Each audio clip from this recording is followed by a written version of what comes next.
What's up, everybody? Welcome back to Actuali Podcast. It's our weekly live stream series, Meaning Making 101, where we try to make sense of this world together. You guys are invited to join in on this conversation. We got to put our heads together, see how we can change this world from the inside out. We got to figure these things out with each other instead of just combatively just fighting against one another with our words. We got to take on that posture of side by side, figuring this out, one and all. How else are we going to do this, fam? We can't let these people continue to divide us and pit us against one another. But thank you guys so much for tuning in. I'm Chris. I'm DJ. And today we are going to be covering another excellent episode of Dad Saves America, in which he covers the Iranian Revolution, how we got to the situation we find ourselves in today. The story about the CIA coup is a little bit more complex than people realize, and it's a bit of a, well, there's a huge misunderstanding regarding what actually happened in Iran versus the propaganda that has been repeated for the past several decades. So we're going to hopefully help to shed some light on the issue here. And if you guys appreciate what's happening here, make sure you like and subscribe, share the show with your friends and family, and take part in the conversation. We encourage you guys to share your thoughts and questions. This is live. So, it's been a lot this past week, just watching everybody continue to derive and form their very strongly held opinions about this war, this event that's happening. You're seeing splits across the political spectrum. It's a little bit wild out there. Yeah, well, I've been avoiding it. I've been listening to an audiobook at work, or several audiobooks at work. You got to take breaks from this stuff once in a while, man. It gets a little heavy. Like after Epstein and, the recent release, some of that stuff was so dark that, I was so deeply disturbed by it. I had to take a break myself, man. Yep. Sad state of affairs these days, but you know what? There's a lot of beautiful things happening in this world, too, and we will be covering that at the end of this episode, as we always do with our good news roundup, because there is good news happening in the world as well. So today, the true story of the CIA coup in Iran and the Islamic Revolution. Big thanks to Dad Saves America once again, guys. Check out his channel. It's linked in the description. You can find the link to this original video that we are covering today. What's that? No, I thought I turned it off. Let me check, guys, real quick. Oh, yes. And the, Oh, yeah, look at that. It turned on. I thought I had it still off. Okay, I see what happened. Okay. There it goes. Hey, good eyes, sir. So you guys can have proper color fidelity. That's what DJ's here for, man. Yes, I'm barely holding on. Well, hey, hold on a little bit longer. All we got is just an hour and a half of this action. This is going to be awesome, though. I'm excited for this one. This DJ recommended this video to me, and I watched it and got almost to the end of it today. And so you guys, I'm going to get to enjoy the very ending of this with you all. But it's been excellent. It's really eye-opening. Several major revelations to be explored here. So let's go ahead. Let's switch on over, and let's begin this without further ado. This is Dad Saves America, covering Iran. When we went into Iran in 1953 and installed the Shah, yes, there was blowback. The reaction to that was the taking of our hostages, and that persists. And if we ignore that at our own risk. 2008, Republican primary for president, Ron Paul. This argument hit me like a ton of bricks. It made me start to rethink everything, to see my country in a different way, to see our foreign policy in a different way, and stuck with me for a long time. And it sticks with me to this day. It is a warning that is powerful. There's just one problem. The problem is that's not true. I was wrong. Ron Paul's wrong. This argument about Iran, about the rise of radical Islam, that Britain and America are fundamentally responsible for the Ayatollah and the rise of Islamic radicalism there. Those who tell it believed that we destabilized that country. They are wrong. What's the real story? Well, let's just go back and see why this country, this ancient civilization, has become so important. Oil was discovered in southwestern Iran. So real quick pause. I like that he's able to admit that he's wrong. I hope that we can all do so more in this world today. Yeah. you know, And admit when you were wrong. You know, Admit when you were misinformed on something. It's okay. Yeah. It's not your entire identity. Well, and also when we're just surrounded with propaganda. It's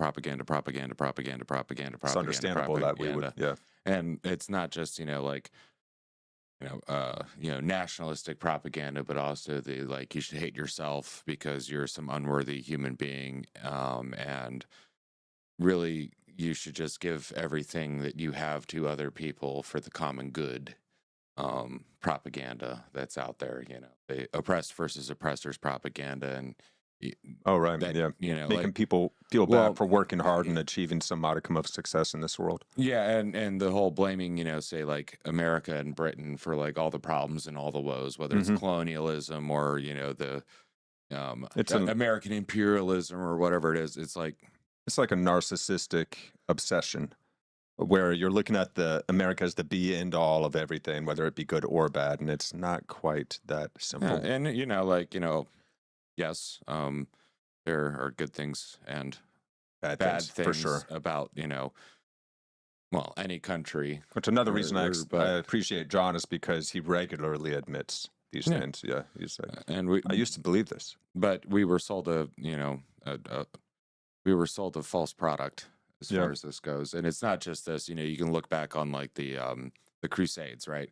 That's the a great Crusades example. are constantly depicted as like, evil white Europeans go into Muslim lands and massacre people. Right. It's I didn't know the other side to that until this year. Yeah, and what they don't tell you is those Muslim lands were actually like all of Christendom except for they were formerly Europe. Christian lands, and then they got taken over. And then once they hit the Iberian Peninsula, that's when Europe was just like, oh, hell no. Yeah. And the Dark Ages in Europe were, I would say, a direct result of the Islamic taking over of the Mediterranean and just allowing pirates to ransack. So they were encroaching into Europeans' lands, and the Europeans pushed back. In Europe, when Europe was, a lot of Europe was under Roman rule, there was roads, there was civilization, hygiene, toilets, baths. There's a place in Britain called Bath. Right. I don't know if it's because of that. But then it got taken over. And the trade routes got taken over, and then the goods and supplies and other things that would make up an empire or a civilization. Oh, right. That's how they depreciated and got cut off. Yeah, that makes sense. Alrighty, so I just rewinded a little bit since I cut them off already. Let's go, guys. Jump back in. Has become so important. Oil was discovered in southwestern Iran at the start of the 20th century. This redefined the role of the country on the global stage and began a complex journey with the West, and especially the United States.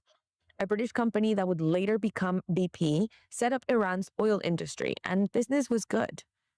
But over time, there were growing calls from Iranians for more control.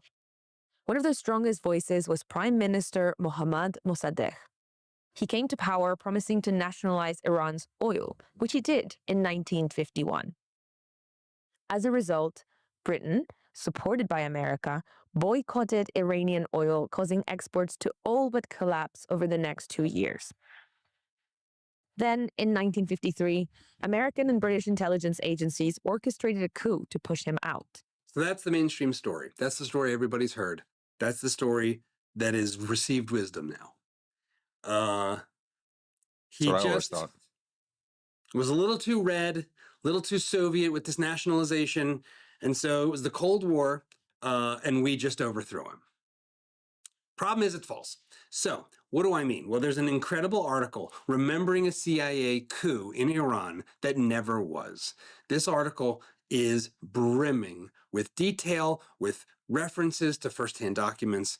I reread it today because I'd read it about a year and a half ago, and it was like a second awakening when it comes to this issue for me. It's like, oh my gosh, this story that I took as central to my understanding of American foreign policy appears to have just been wrong and spun by lefties, spun by anti-Westerners, and then digested by people who otherwise love America. Yeah. Namely, I'll make sure it's in our link was as well, guys. Appointed by the Shah, that their system didn't have anything like a democratic election for the prime minister. So let's go back and hear that again, guys, because that's important. Namely, that Mohammad Mosaddegh was appointed by the Shah He was not democratically their elected. system didn't have anything like a democratic election for the prime minister. And it wasn't even so much a legislature that appointed the prime minister like other parliamentary systems in the UK. Not at all. I will put a link to this article over at dadsavesamerica.com for you to read. It's dense. It's got a lot of names. It's actually a difficult read, and it's long. It's not too bad. I read it today. A couple key points. Number one, between 1953 and 1979, the Shah would appoint and dismiss 10 more prime ministers, including Mosaddegh, twice. He served at the pleasure of the Shah. The Shah was still technically, even when he left the country for a time, functionally the king, the sovereign, the monarch of Iran during the time of Mohammad Mosaddegh. Not even the most overheated Iranian historian describes these changes as coups. So let me just read for a minute. Constitutionally, appointing prime ministers in Imperial Iran was the sole prerogative of the Shah. The Constitution gave the crown, and only the crown, the power to appoint or dismiss the ministers. Article 46, Supplementary Basic Law. The Shah's authority embraced the right to appoint and dismiss the prime minister and ministers. However, over the post-war years, it had become the accepted practice for the Shah to ask the Majlis to express its preference before appointing a prime minister. Mosaddegh wasn't great. Mosaddegh had a lot of problems. Mosaddegh was not remotely democratic. In fact, as you'll hear in this little clip, Mosaddegh sought to dissolve the parliament. Yeah, he did. And did so, making it even more legitimate for the Shah to replace him and more illegitimate for him to remain prime minister. Listen carefully. Attention is focused once again on the Middle East, where events in Iran have taken a dramatic double twist. A dramatic double twist? You don't get those too often. The Shah and his queen arrive in Rome after an alleged attempt by the Imperial Guard to arrest Dr. Mosaddegh and a refusal by the Shah to dissolve Parliament at Mossadegh's request. You hear that? Mosaddegh had requested to dissolve the parliament.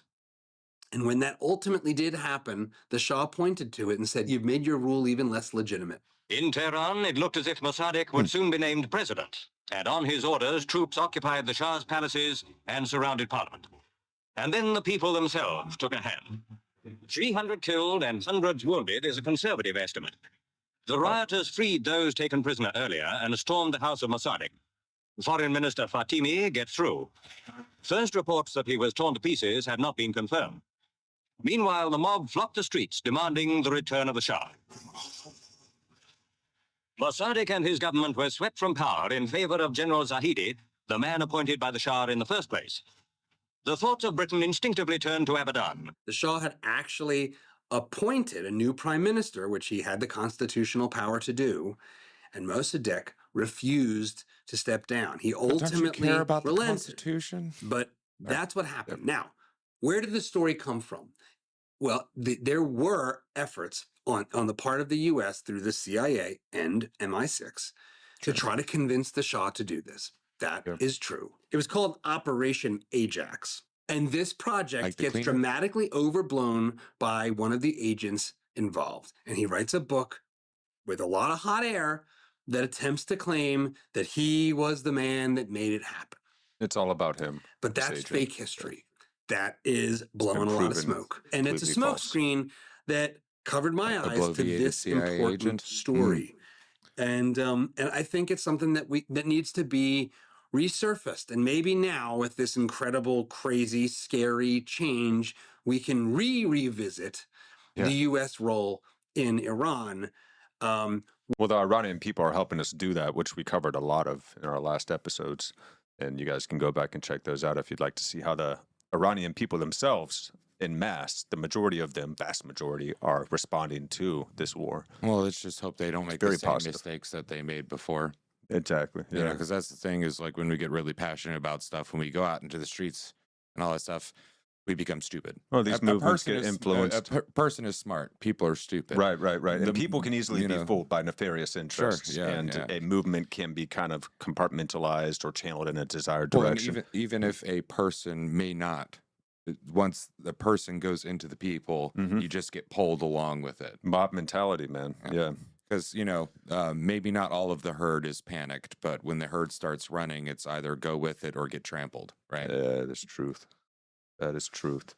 All righty, jumping back in, fam. Here we go. We revisit the U.S. role in Iran with fresh, honest eyes, without the tilt and the spin and the sort of there's a sort of chauvinism that overtakes us with these stories. There's this belief that the American CIA, which at that point was only like 7 years old and didn't even have its headquarters in Langley yet, was this all-powerful force that was capable of completely transforming the world, and that we have been and always are the dominant force in every place that we touch. We are certainly dominating right now in Iran, but that was not the case in 1953. So what happened between 1953 and 1979? Iran used to look kind of hip. Women in bikinis. Oh, yeah. Iran, Look at that. 1970. Look at that hair. Having fun. Skirts. Mini skirts, bikers. They had it all. They had everything going for them. The Shah was pretty good. In an age when so many monarchies perished and Mohammad Reza Shah had ascended to the throne, Iran still adheres to her constitutionalist traditions. With the oldest constitution in all Asia, she still remains a monarchy.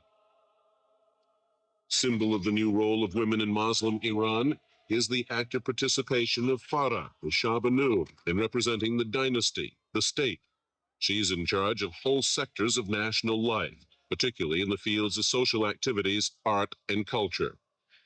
The number of children in primary schools has risen from 1.7 million to 4.1 million. In high schools, from 326,000 to almost 2 million. Wow. Of 152,000 students in higher education, about 1/3 are women. What a diabolical monster. What a horrible dictator. How dare he? Chauvinist. In 1975, at Tehran University, 44% of all graduates in medicine were women, 47% in pharmacology as well as in social sciences, and 55% in education. That Awesome. was under the Shah. The Shah believed in a modern type of progress. Now, at that period as of a time, it was probably better conservative than the Catholic, there's US. certain parts of modern progress saying. I don't particularly like, but these I certainly do. And the thing that makes Iran special when you think about it, and when I think about it, relative to these other places, is its history, and is the fact that it is not in the same category as these sort of post-World War I creations of the colonial powers, like Iraq, which was not a place. It got created by dividing it up between Britain and France. The hearts of the Persians are still in the ruins of Persepolis, the ancient capital built in 520 BC by Darius, 230 years later burned by Alexander of Macedonia. In 1971, Iran celebrates her 2,500th birthday as a nation, as a state, and as a monarchy, the oldest monarchy in the world with the youngest dynasty. And this was one of the things that the Shah of Iran was trying to do. He was trying, as their monarch, and again, like, am I a fan of monarchy? No, not particularly, but he was trying to move the culture towards a recognition of its pre-Islamic past, even though he was technically a Muslim. But he saw, I think, that the more radical forces, the more fundamentalist forces of Islam, like the rising Ayatollah Khomeini, were a threat to the country's thriving and prosperity and the human flourishing of the society. Freedom. So he wanted to connect them back to this. And so here's the thing. Mosaddegh is out in 1953, and the Shah is in, and the Shah is the monarch of this largely more secular, prospering Iran, an Iran that is aligned with the West, at a time when we have the Soviet Union fighting a Cold War for global expansion of communism around the world. Which does not value Seems like human a flourishing. better thing for the world, for us, and for them. 26 years later, the Ayatollah Khomeini and the Islamic Revolution happens. That is a long time.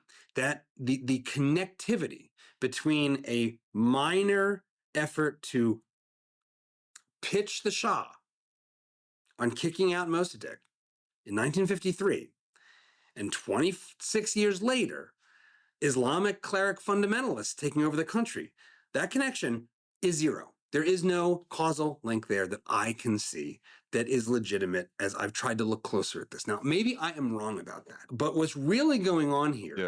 So that could also just be a function of the natural cycles of these types of revolutionary ideas.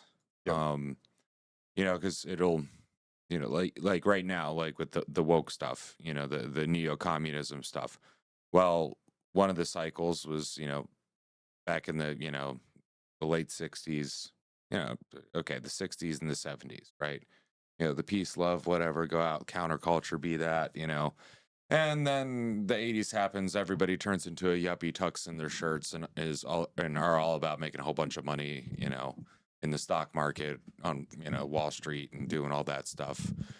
And then, you get the mainstream 90s and 2000s, and then it starts breaking back out with this, instead of peace, love, and whatever, now it's like, well, we've been through the peace, love. Now we're,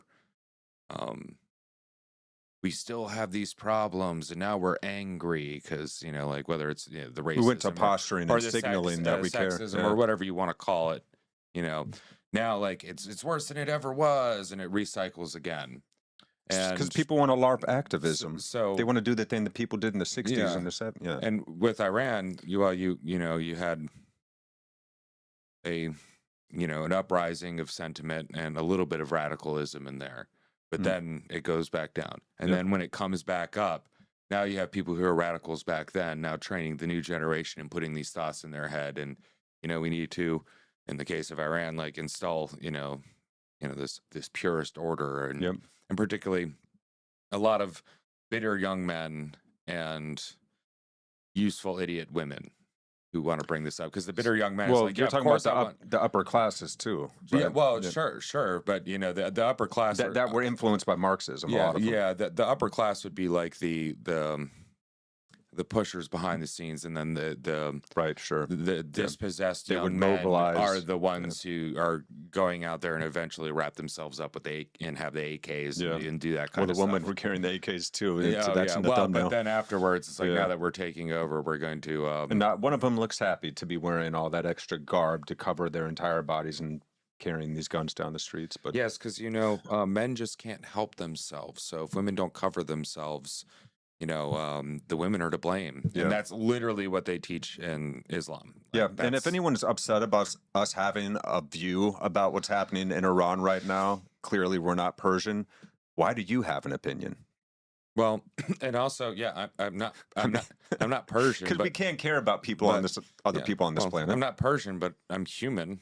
Yeah. And there you go. I think, the being concerned with humans prospering and flourishing is kind of an important thing that I'd like to see the whole world do. And the reason, I don't like the reason why I'm not a big fan of these super repressive countries that that have human feces everywhere and treat their other humans like crap. Like the reason why I don't like themselves. it is because, I like humans. Humans are awesome. I like freedom too, and treating people with equanimity and kindness, and having some self-respect. And now, mind you, I don't want to push freedom on you if you don't want it. You got to prove yourself to want freedom.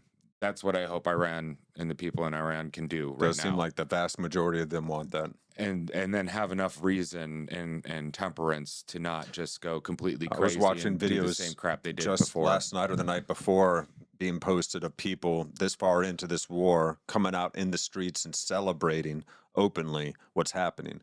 They're very happy that the U.S. and Israel got involved in this mess, because of how they've been treated for the past almost 5 decades now. How many people have been tortured, disappeared, murdered, and forced to live under a brutally oppressive totalitarian regime. Tens of thousands since January. Do we care about women anymore? Yeah. No. Well, no. Well, apparently we don't, because we're letting men go into locker rooms and undress them. No, the leftists never cared about women. It was just another peg for them to stand on to get further up the chain. Yeah. Yeah. Sadly, man. That's going to be a brutal awakening for some people. Really brutal. Yeah, I hate to say it that way, do some more episodes on that too, man.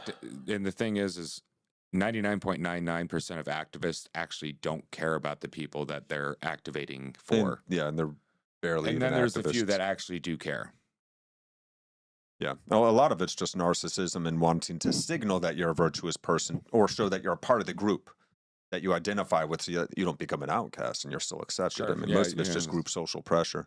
Yeah, it's either People are not informed on these issues. They're not trying to look at multiple different perspectives to gain a broader view or anything like that. They're literally just trying to confirm their already held bias or the bias of the group that they identify with, and that's it. Yeah, that's the sad truth. Yeah. Well, it's safe in the herd. As long as I'm out on the outside of the herd, the lion won't eat me. Yeah, except for when the herd is like running and charging, and then towards, you get crushed, or off you a go cliff off the cliff or into like volcanic magma or something. Yeah, into oil pit. Yeah, right. Let's run towards that problem. Oh God, no, not towards it, but into it. Into it. Yeah, because towards a problem is a great way to solve a problem, but into the problem. Oh, come on now. Yeah, let's try and exacerbate the problem to solve it.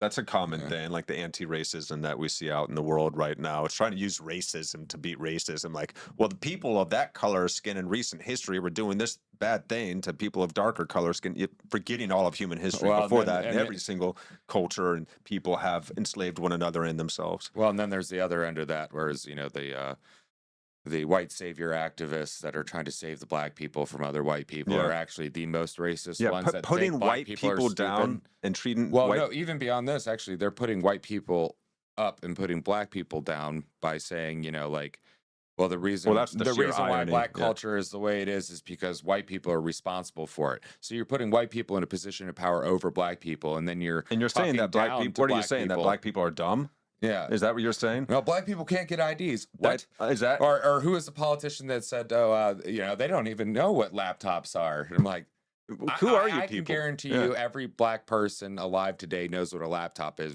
and every single one of them under the age of 40 I'm pretty sure 99.9%. And every single know black how to person, get an ID. Yeah, and every single black person under the age of 18 can probably use the laptop better than the rest of us. What's up, Ninja Bet? Yeah, hey buddy. You missed a little bit. About half of this video. It's only a 20-minute video we're covering tonight, though. Look it up in the description. It's really good. Dad Saves America, covering the supposed CIA coup in Iran that actually was not a CIA coup. Now the CIA did try to make some influence, coup, but it failed. Yeah, pretty much. And what actually happened is a radical Islam. Really intriguing. Yeah, it's really radical Islam, but it's a very intriguing story. Yeah. Yeah. Radical Islam, communism, and useful idiots. Amen. Tale as old as time. Yep. But yeah, I never knew any of this, man. I never knew any of this. So this is actually really cool. I knew a bit of this for a while, but the limited effects of what the CIA was doing, because I thought it was just like, oh yeah, the CIA was definitely like really heavy pushing the shit, and then like you look into it and you're like, yeah, they were, but I thought maybe there was some justification. Not nearly as much as what we'd think. I still don't like the idea of intelligence agencies going in and trying to do regime change stuff. I don't like that, but I have to be fair and say it's not nearly as much of the it's more to cause the story of what happened to Iran as far as radical Islam, communism, and useful idiots. Yeah. The Red-Green Alliance back in the day. Boy. All right, and it wasn't Christmas time. No, not that kind of Red-Green Alliance. Nope. All right, here we are, guys, jumping back in. Let's go. Is the deeper battle of culture between full totalitarian Islam and Western values. Western values that, when it comes to government, leave that kind of thing at the door. The kind of American values that say, even if we are a largely Christian-inspired nation, that even as Christians we installed secular rule. Right. That was the battle. That is the battle to this day. And that battle in Iran was lost in 1979. The president and the Shah met for about an hour this morning. The president said the Shah's visit was encouraging and had strengthened the strong ties of friendship between the two countries. Despite the temporary imposition of martial law, the Shah's new government appears determined to press ahead with liberal reform. It is from the mosques that opposition to the Shah is being led by puritanical Shiite Muslims. The religious zealots want to return to the Constitution of 1906, which would ensure all legislation conforms with Islamic law. And so that was the fundamental battle. That's not fair. It was the battle to install full Sharia law. That's not fair to all the persons that are practicing Islamists, right? And for our viewers, Sharia means the law in reference to Islam. So when we say Sharia law, we're actually saying law. So in the future, if you just hear me say Sharia, We're I'm talking just about saying the law. in reference to Islam.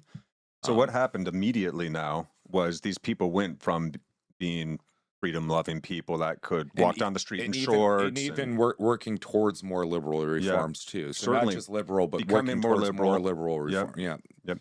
And then all of a sudden it got supplanted by totalitarian, fundamentalist, extremist Islam, which running under Sharia law is incredibly oppressive to women in particular. Yeah, and that's one thing I think, as Christians, we should pay attention to make sure that if we start seeing that within our ranks, we cut it out real quick. Immediately. Because like when you have extremes going on in Iran was extremely liberal, then you're going to have the extreme in the other end, which is extremely, religious. And what I would like to see is, personally as a Christian, a more religiously driven base of people in a country that can still retain a Judeo-Christian informed secularity. Yeah. Right. And I'm not going to point fingers or anything like that, but like I hear the young men and all that stuff, and they're naturally getting pushed in that direction. And once you get so many young men creating a weight that are bitter, and young men have a real good reason to be bitter and dispossessed, man. They've been treated like crap. True. By everybody.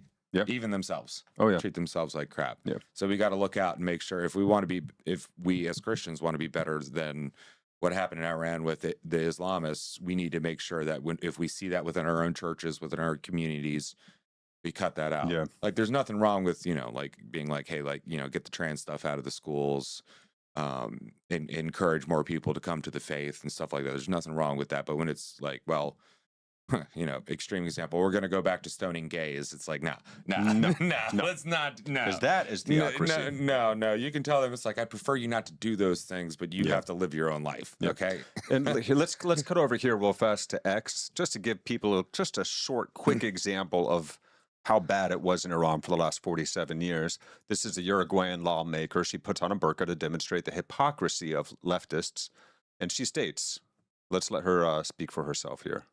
Donde hay mujeres que usan esto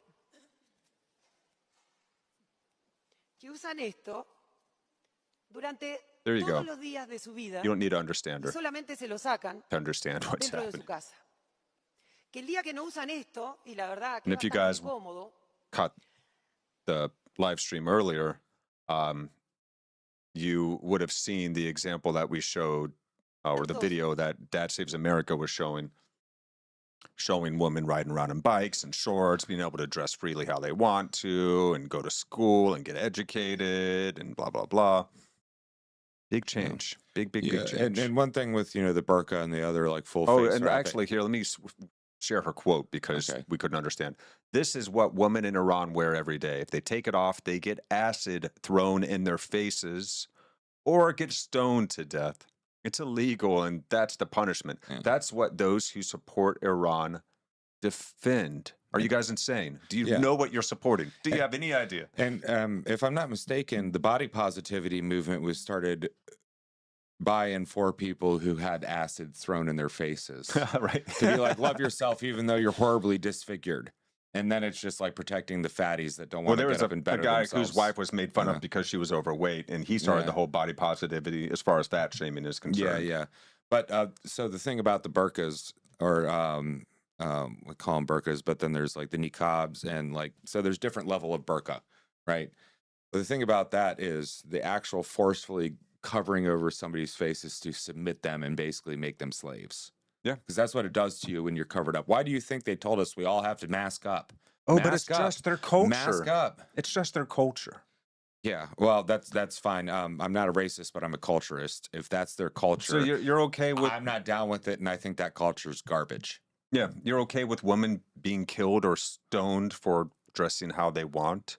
You're okay with like clitorectomies. You're okay with. Well, another thing was the reason why they wear that stuff, according to Some cultures are actually better than others. It's but hard to according to the text, the reason why they have to wear it is because, one of Muhammad's big buddies went out and saw, I guess, one of Muhammad's wives relieving herself at night and was just so stirred with lust. So he didn't he had to tell Muhammad, like, hey, like, we got to do something about this. And Muhammad heard God say, well, they need to cover themselves up to, because like tempting men like that is just going to cause problems. God forbid you teach men to have self-restraint and some sense of honor and chivalry.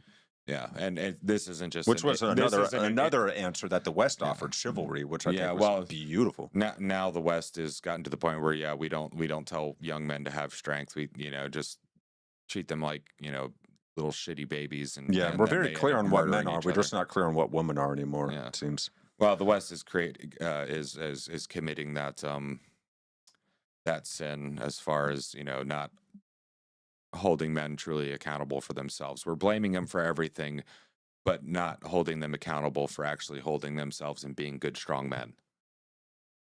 It's yeah. So Ninja Bat's asking, how can anything be done in the Middle East when their children are being taught from birth that Sharia is it? Well, I mean, the vast majority of people in Iran want nothing to do with Sharia law. They want that government the hell out. Well, and also I think so. At least in Iran. There's not that story. There's this idea that the vast majority of people in these countries like it. Even though they may be hardcore adherents, and when they come to the West, they'll continue it, but they don't like it. And eventually, there's going to become a breaking point. And, it's just fear. And I don't think it's going to. We can't. Excuse me. We can't bomb this into them. Now, the bombing comes, it's like, well, if you're top dogs and you're these actually super radical people and stuff like that, we're going to kill you and kill you dead. Yeah, we're taking out the regime. But there's huge Christian revivals throughout the Middle East. Oh, my God. There's, even, like non-religious people that are just like, dude, I want to be left alone. Yep. And I can't get out of here. And also, I love my country and I love its people, but I don't love this. Yeah, so we don't love this government. What's going to change is actually, you hit the nail on the head with the hammer there, Ninja Bat, is when they teach their children that Sharia is the be-all, end-all. Well, it's going to come where they're not going to be teaching them, or the kids are going to be taught in a way where, it's like, no, you kind of have to do this to get along. And incrementally by incrementally, and the best way we can do it is basically info warfare, is show them actually how good the West is and how, how good liberal values actually are. Yes. While we take out the horrific people that will, throw gays off of buildings and shoot up a bunch of people and blow everybody up and kill tens of thousands of people in a few days because they're protesting. Those people got to go. I'm sorry. Yep. Amen. Agreed. 100%. And it doesn't say thou shalt not kill. It's thou shalt not murder. There's a difference. So you can actually enact self-defense. No, God has called for that more than once. That he has. And for very good reason. But you just don't let yourself be walked over by evil. You stand up, you protect the people around you. There's only one way, unfortunate way to directly address it, but our morals stifle it.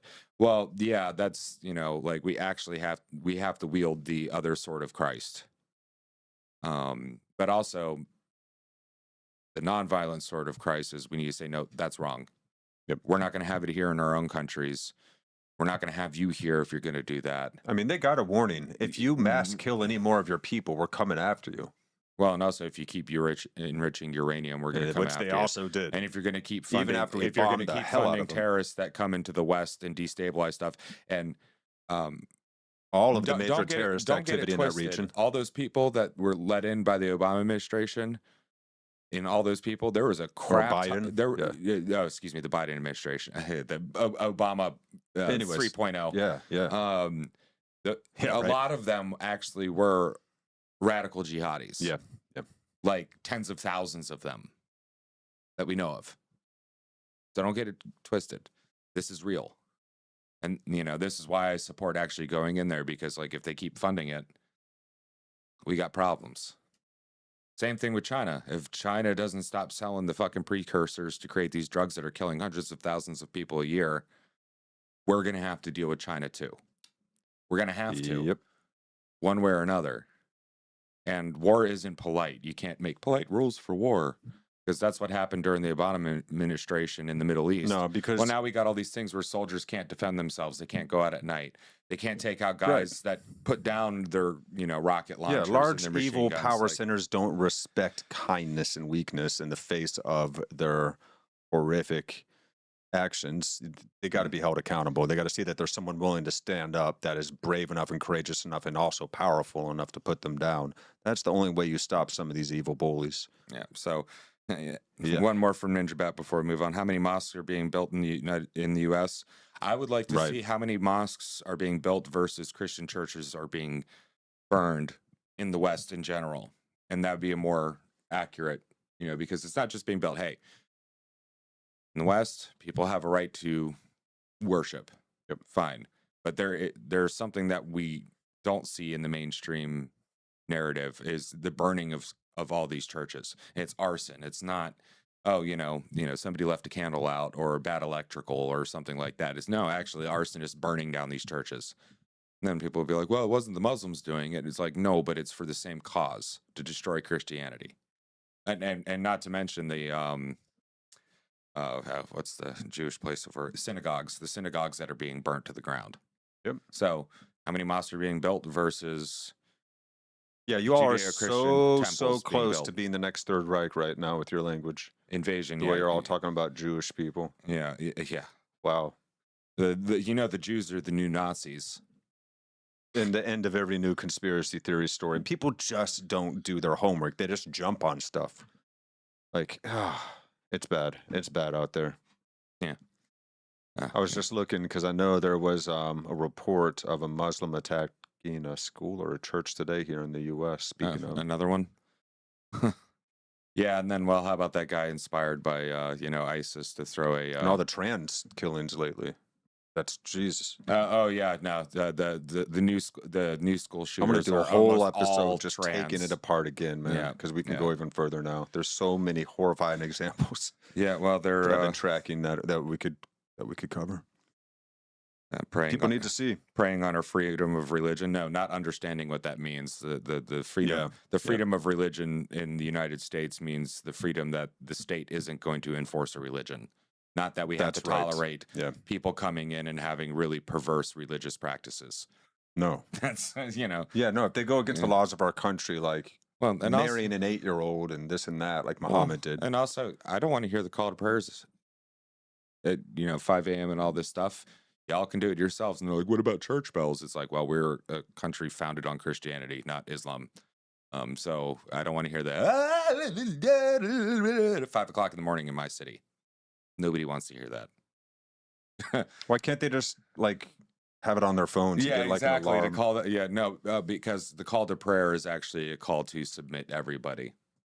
Oh, that's right. I don't remember off the top of my head exactly what it says, but we learned a little bit about this. Our God is the greatest God, and He will conquer anyone that doesn't want to accept our God. We're going to either kill or we're going to make you pay a tax if you're part of the Abrahamic religion. So if you're Christian or Jew, we'll let you pay a tax to stay alive. But if you're atheist or pagan or anything else, you get killed if you don't want to be Islam. Yeah, but that's the fundamentalist, extremist Islam. You may be a Christian or Jew and paying your tax, but if a good Muslim man comes and asks you for your donkey or tells you to give him your donkey, you have to give it up. You have to give it up. You have to give everything up to them. So you're not even, everything. Yeah. So if you don't like the Jim Crow kind of stuff, you shouldn't like this either because it's the same stuff. It's just, different people. All right, guys, we're jumping back in. Here we are. Dad Saves America. Fundamental battle. It was the battle to install full Sharia law on Iran. A foreign import, by the way, and an imposition on this society that didn't get birthed there. It was imposed, as Islam was imposed more broadly.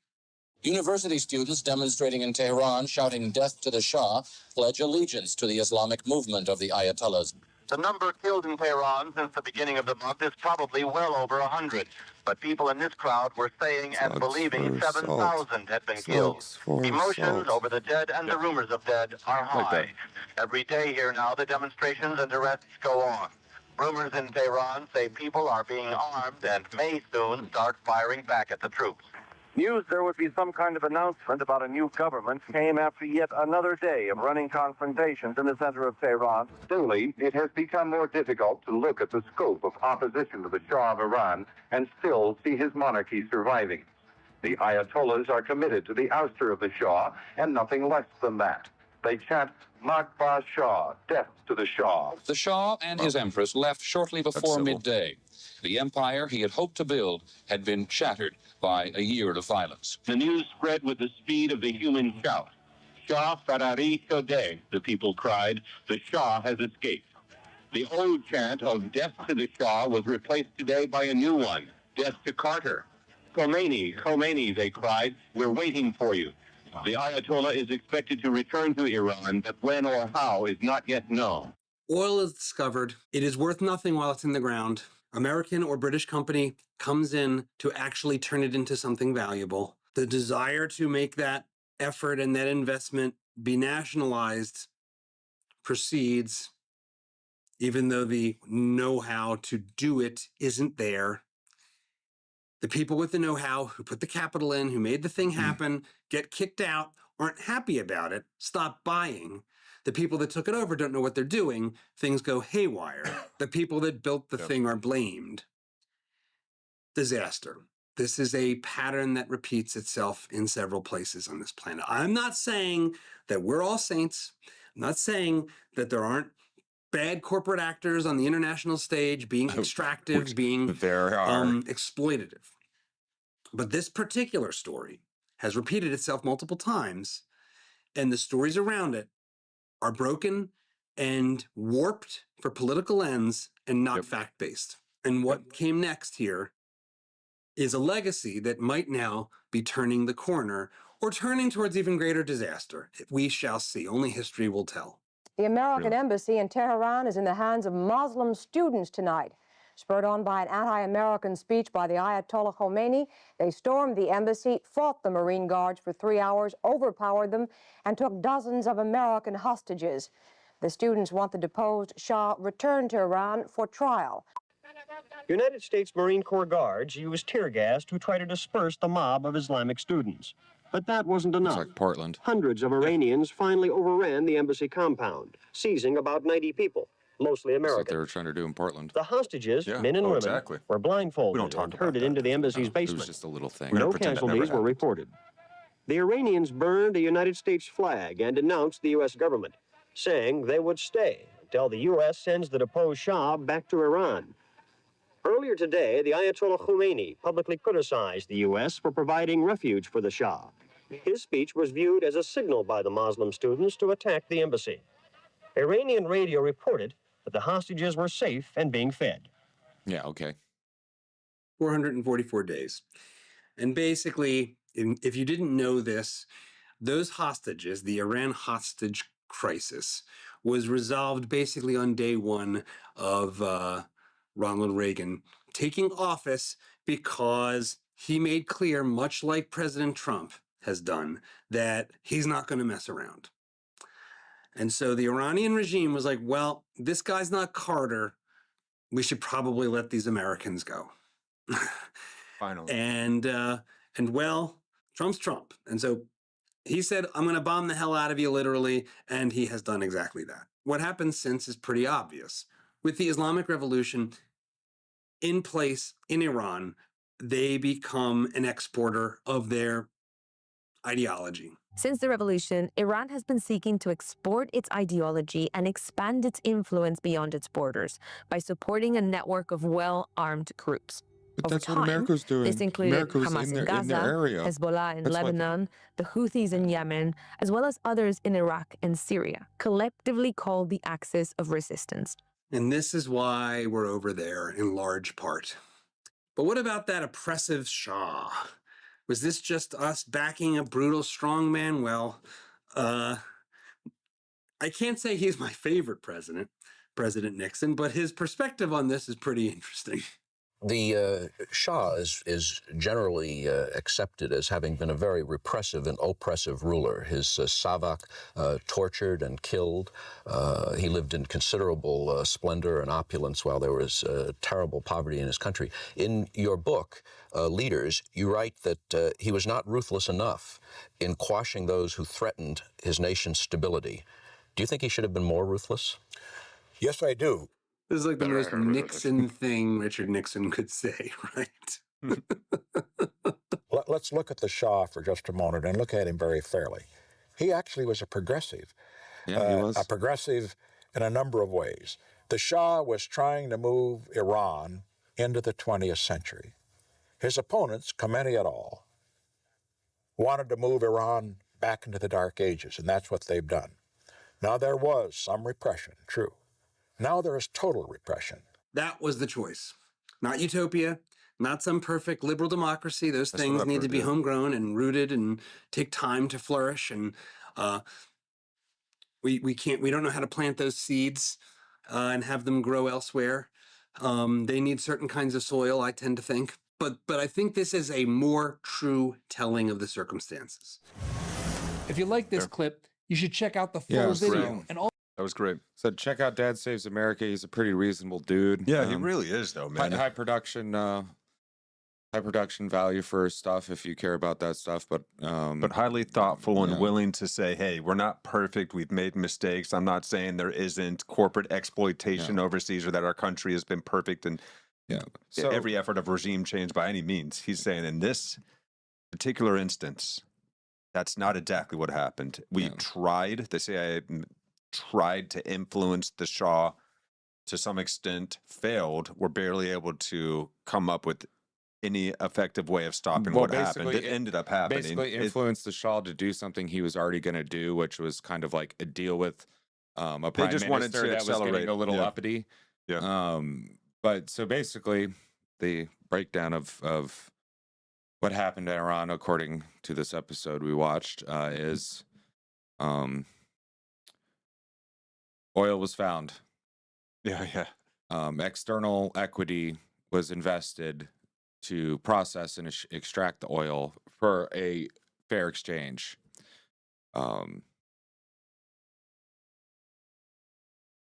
Radicals took over that process. Well, no, before that, I guess, the Shah, trying to liberalize his country and bring it into the 21st century, had people pushing back against him. Went underground for a little bit, came back up. The extreme, like imams and teachers, leaders in the Muslim community started gaining ground. Yeah. Started taking over, kicked the people who knew how to extract and process the oil out. People who extracted and processed the oil got pissed and stopped buying. Yep. More revolution, takeover, brutal murder, and then it was no longer enough for, the Shah's gone. Now it's, instead of, what is it, Makbar? Makbar, the Shah, which is, death to, like Makbar America, death to America. It went from death to the Shah to death to Carter to death to America. Yeah. And then a long time of severe repression. Yeah. And the Shah did try to stop Mosaddegh because Mosaddegh literally sought to dissolve parliament and then succeeded. So we start out with the initial claim that we, the U.S. or the Western world, U.S. and Britain, destabilized Iran. That's the prevailing myth. In 1953, by installing the Shah, which triggered the response of the taking of the U.S. hostages. Further, this claim suggests the U.S. and Britain are responsible for the Ayatollah and the rise of Islamic radicalism there. Supporters of the claim believe we destabilized Iran. The actual thing that happened was Mosaddegh came in, sought to dissolve their parliament. It's like us dissolving like Trump going and dissolving Congress or something. Yeah, basically. And then he did so. And now efforts by U.S. intel to convince the Shah to remove Mosaddegh from power are overstated. We certainly tried through Operation Ajax, as Dad Saves America informed us, which was dramatically overblown by one of the agents involved, amounting to fake history. Yeah, so a bloviated agent that wanted to be some guy telling a story and then it getting picked up. Yeah, and he wanted to be the center. He wanted to be the main character. And then 1953 to 79, under the Shah, We had, so under the Shah, we had miniskirts, bikinis, bikers, upward mobility for the people, more ways for women to take part in governance, increased access to education. Shah, as Iran's monarch, was trying to move the culture to the recognition of pre-Islamist past, of a recognition of its pre-Islamist past, its Persian past, due to the rising power of radical forces in fundamentalist Islam, which was challenging them to a trial of supremacy, And which were a threat. the Shah was a Muslim. Yes, he was, but So- even still, he was trying to move his country in this direction. He was trying to have an enlightenment for his people, and go more secular like the West has done. Yes, particularly if he is a scholar of history. What happened in the West when it got like overly repressive with the religion and stuff? People revolted. They weren't happy about it. There was mass suffering. And then once we got over that as the West and we boomed and we embraced science and technology and all that stuff, we had to deal with our own curing Puritans. diseases and making bread more affordable. We still deal with our own fundamentalists, you know. It's a much more minor problem than it used to be, but you know. Well, even within ourselves, like you know, you got fundamentalist ideologically possessed people that aren't even religious, but they act as fundamentalists as anyone else. Well, you sure. know, you can just believe an idea really hard, be very wrong about it, but become quite possessed by that idea. And that portion, act like any there's a portion fundamentalist. of every single person within ourselves that has that little fundamentalist in there as Right. well. Who is But your then- God? Is Then the there's question. the progressive in there as well as like that's battling, like you know, being too much one way or too much the other way. Right. Yep. You know. Yep. And so here we go. The rising. Okay, let me backtrack a little bit. So Shah, as Iran's monarch, was trying to move the culture to the recognition of its pre-Islamist past due to the rising power of radical forces in fundamentalist Islam, which were a growing threat to the country's thriving and prosperity. So in 1979, 26 years later, the Ayatollah Khomeini comes in, Islamic Revolution happens, beginning the battle of culture between totalitarian Islam and Western values. Upon its success, full Sharia law was installed in Iran. This amounted to an imposition on their society that was not born in their own country, but came from the outside. And now some quotes from the article that Dad Saves America was referencing for his video. His contemporaries, including many former supporters, were glad to see him go. Mossadegh's fictional status as a victimized, heroic advocate of democracy was only later cynically conferred by those who sought and supported the decidedly undemocratic dictatorship that rules Iran today. Slugs for salt. Slugs for salt. Slugs for salt. Mossadegh was not democratically elected. He was not a Democrat. He was not overthrown by the CIA, but by his domestic forces in his own land that he had repeatedly manipulated or misunderstood, and who welcomed a foreign hand of unmeasurable and uneven utility. And there we are. So the final one of the final paragraphs in this article. Sentimentality towards Mossadegh is understandable. His nationalization project boosted the morale of a proud and often humiliated country. It placated a lot of Marxists that were there at the time as well. He did seek a system with a weaker king, although more to gain power for himself, this is Mossadegh we're talking about, than to pass it on to the people, which he certainly dissolved parliaments. We know the guy was trying to be a totalitarian himself. Definitely quite different than the Shah, who wasn't perfect, but was certainly pushing the country in a more progressive direction, as we all saw even Nixon admit. He undoubtedly won the hearts and minds with small acts of integrity and so on and so forth. We don't have to go into the rest of this, guys. Yeah. But yeah, I mean, what's happening in Iran right now? We've already watched this. Let's just see a few videos of celebration, guys. All these people are Iranians that are speaking in defense of what the U.S. is doing. They're very happy to see it happening. And we watched all these last week. That's right. I remember this and that one too. And that one. Okay, here we go. Let me get my more recent videos here. We'll get there, guys. This is happening like Tuesday, yesterday. People celebrating in the streets. Let's get some sound.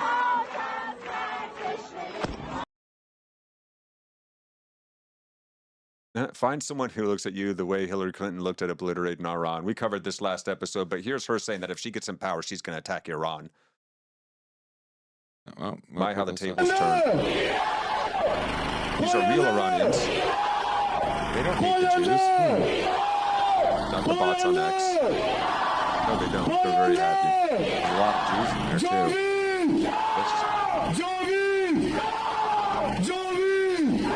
The old Iranian flag, the kingdom flag, and I'm sure there's a lot of Christians in that flag too. Zoroastrians. Yep. Probably some atheists too. Yep. Here's more people celebrating. Oh, lighting off fireworks instead of burning other people's shit. What a novel idea. Yeah, you guys could teach the activists in our country a thing or two. Yeah. Certainly those in all over Britain as well. Yeah, there's plenty of this, guys. You can go and find it on X if you happen to like social media channels that actually allow you to practice free speech. That's a good place to do that. Yeah.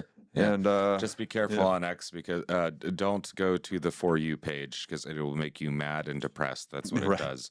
You only go to your who you're subscribing to side of X, because the algorithm on X, it loves nothing more than you just can to create piss you quite off. a friendly social media channel if you're willing to make sure you're careful about who you like and follow and whatnot. But yeah, I mean, on Facebook, you certainly can't hold these opinions. On YouTube, I mean, look at our last video, the view numbers on our last video when we were talking about Iran. The same thing with this one. We probably will have a much depreciated view count here, multiple times less than we normally have on these live streams, ultimately. Hey, even if it is just 14 people, YouTube. Even if it is just 14 people that watched it. Hi, 14 people. I see you. Thanks for being Marxists. Thank you for taking totalitarian control over the flow of information. Yeah, YouTube themselves we're talking at. Yeah, no, the 14 people who showed up last week. Cool, thank you.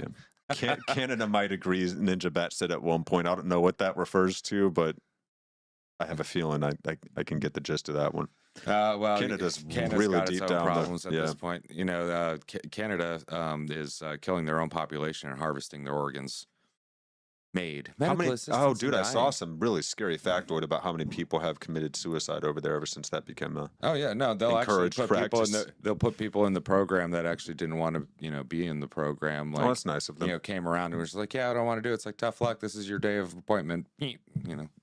God damn, really? Does that really happen? Oh, God. We should do an episode on it. If you want to be really depressed, No, and they're harvesting young people's organs out of this too, because they're just depressed. Like seasonal affective disorder is a reason to reconnection successful. Okay, we're coming back. Successful. Okay, we're coming back. We're coming back. Sorry about that, guys. All right, we're back. We're back. What in the Sam heck? We pissed off somebody. Yeah. I get intermittent internet connection here, so it's probably I've been that. pissing off the AIs, and the AI has been messing with my work email. Careful, John Connor. Yeah, I know they're gonna send some muscly naked guy after me soon. Dude. Yeah, let's hope your mom's. Are you Sarah Connor? Ready to become a badass and come fight to save you. No, the first one, he was there to kill Sarah Connor, and then he got reprogrammed. That's right. And then they had to send the metallic dude after him, and that didn't work, so they sent the hot naked chick after him, and that almost worked. That almost works every time, man. You gotta be careful about this hot naked chicks, man. They'll get you. Bond knows. Bond knows well. Yeah, but Bond wasn't afraid to slap a hoe. No, he was not. He was a man's man. He knew. There's very rare is it appropriate to do such a thing, but there are moments. Hey, man, if she's a spy working for like a super especially if she punches villain, you, I think you should be allowed to. But I don't see myself doing it. But if she's a spy working for a super villain, I think it's perfectly appropriate to slap her. Yeah, at this point, we really are just being controversial for controversial sake. Oh no! If she's a spy working for a supervillain that wants to like nuke the world or something like that and is trying to kill you, she's getting taken out. Yeah. Sorry, actually, she was lucky not to get the pew pew from the She's getting the pew pew from the PP7 at that point. The pew pew 7. Pew pew 7. Dude, that just made me want to play the old school GoldenEye. Oh, such a good game. Classic. Oh man, kids will never know the joy of 4-player split screen matches on tiny CRT televisions and somehow working. And golden guns only, one shot hit. Golden guns only, and someone's always running around his odd job. With a smaller hitbox, which is, it wasn't unfair. So you could just, or it wasn't fair. So yeah, it was unfair. Yeah, genuinely. All right, guys, we got a little bit of a good news roundup for y'all before we wind it down today. So much bad news in the world, so we do like to cover some good news. And we've got some today. It's a yak. This one got my attention. Gene from high altitude yak protected and repaired myelin sheath in early MS study. So multiple sclerosis, your immune system's attacking itself. It will do so throughout the body and in the brain. The myelin sheath is the part of the axons, which are like the roots of our neurons, our brain cells, that conduct electricity. The myelin sheath is actually, the sheath is the part that goes around the axon that conducts electricity and sends signals from one neuron to the next, but it degrades over time. And then you start losing memories, things don't come as fast, the connections become degraded.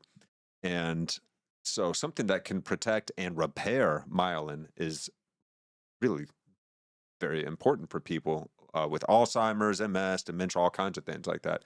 One thing I can tell you right now that you can take an order from Amazon or wherever is lion's mane mushroom, which has been shown to regrow the myelin sheath and actually encourage neurogenesis, which is the growth of new brain cells.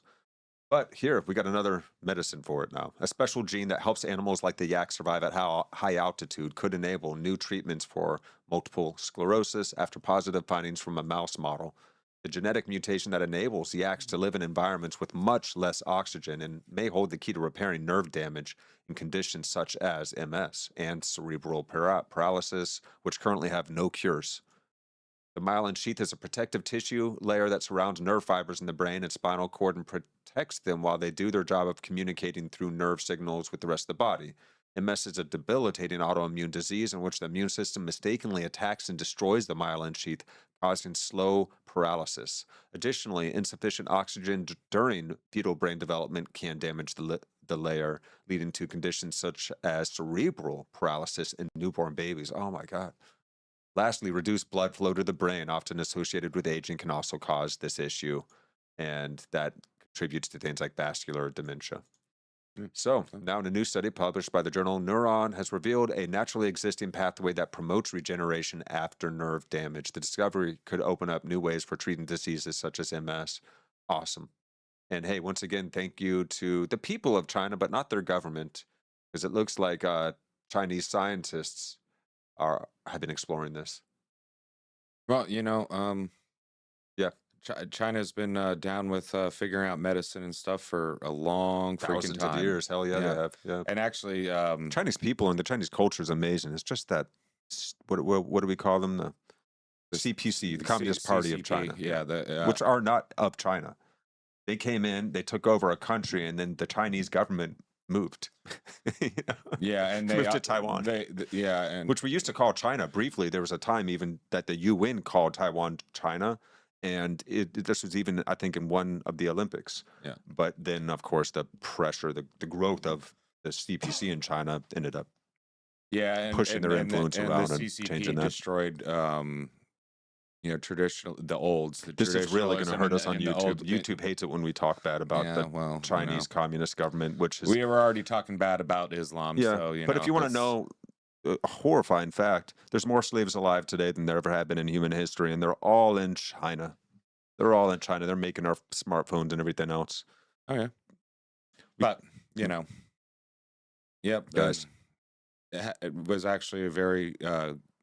not my preferred. Still do our Chinese stuff.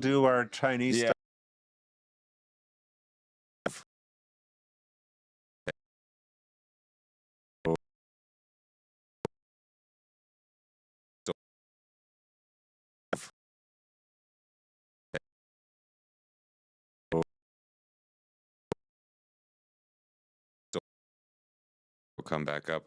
It keeps going from where okay, I see us. We're back again. We're back. Okay. Yeah, so we're gonna wind it down, guys. Do we have any more good news roundup? You can always save it for next week. Yeah. Here's one more for you guys before we roll out. Jaw-dropping image of spiral galaxy captured light traveling since the Tyrannosaurus Rex era. That's nuts. That's so friggin' cool. Oh my God. So for hundreds of millions of years. Look at that. Fuck. Light which emanated from a spiral galaxy. Yeah, look at that, though. That's wild. It's millions of years old. 65 million light years away. There we are. Light which emanated from a spiral galaxy at the same time that Tyrannosaurus Rex was dying out on Earth was captured in striking detail by the James Webb Telescope. That is beautiful, man. How trippy. We live in a universe. It's easy to forget. 2 instruments aboard the Webb Observatory have combined to create a jaw-dropping image revealing the structure of NGC 5134, the spiral galaxy 65 million light years away, fairly close by as far as galaxies go, said a statement from NASA, which they would say something like that. Although 65 million years may seem like a huge distance, the light that Webb collected to create this image has been journeying to us since T-Rex was going extinct. The image captured last month on February 20th offers a view from the deep past, studying nearby galaxies. Well, you know, when we can look like out this one, billions of light years out, that's pretty nearby. Yeah. So this discovery is aiding astronomers in their understanding of far more distant systems that appear only as faint points of light. Very interesting. So yeah, look that one up too, guys. It's literally looking into the past. It's on the goodnewsnetwork.org, where we get all of our good news from, because it's like the only source I've been able to find. It's really hard to find good news, man. People don't look for it. If it bleeds, it leads. Well, unless it's like, like the stupid stuff, the feel good, dog reunites with owner after so many years, or like cat wakes up that's what most of it is. Life from a fire or something. It's like, I want bigger good news. That's candy. I'm looking for a salad. Yeah, right. Yeah, there you go. Before we go, Ninja Bat said that we might have auroras Friday and Saturday. So guys, actually, in the U.S., our magnetosphere is going to weaken. I missed the last ones that made it down here. It was cloudy that night. So if you're out in the sun this weekend, even though it's cold, wear sunscreen, cover up, because our magnetosphere is going to be at a really, really, really, really low minimum. Oof. So be careful. No doubt. Yeah. Good to know. All right, y'all. Thank you guys so much for tuning in to this episode of Actuali Podcast and our weekly live stream series, Meaning Making 101. We run this Wednesday, 7 p.m. EST on Facebook, Twitch, Rumble, YouTube, of course, all those places, X. And we encourage you guys to help us figure these things out. We're not just trying to tell. We're trying to share in the discovery with you all. We're going to put as many minds together as we possibly can. And, of course, we ourselves can. If you want to enact any change in the outer world, don't go out there and try and just hack at limbs and treat symptoms. We can change ourselves as individuals. That, I think, is the most effective long-term strategy to create in the world that we wish to see, with more peace, love, and freedom in it. So that's the name of the game here at Actuali Podcast. We encourage you guys to come along and make meaning with us. Like and subscribe if you enjoy what's happening here. We'll see you guys next time. Much love. Peace out. We're going to dance our way on out of here. Yeah.